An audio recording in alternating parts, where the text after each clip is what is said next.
नमस्कार सर्वांना, कशा आहात? तर आज आपण बघतोय गवारची भाजी. कढई घेतली, त्यामध्ये तेल टाकलं, मोहरी टाकली, जिरं टाकलं, त्यानंतर चिमूटभर थोडीशी हळद टाकली, रंग पिवळा होण्यापुरता फक्त तेलाचा. आणि त्यानंतर शेंगदाणे, लसूण आणि कढीपत्ता हे टाकून छान वाटण केलं.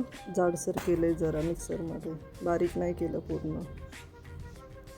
वाटण थोडं परतून द्यायचं आहे आपल्याला. भाजलेले शेंगदाणे घेतले होते, मेन म्हणजे कच्चे नव्हते घेतले. हे थोडंसं परतून द्यायचं आहे आपल्याला. थोडंसं तेल सुटल्यासारखं होतं त्याला कडेला. थोडं पाणी टाकलेलं असतं वाटताना, ते पूर्ण जाऊन द्यायचं, सुकवून द्यायचं.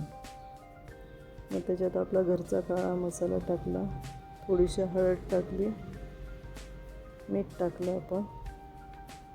आणि ही भाजी नुसती अशीच पण चपातीबरोबर खूप छान लागते.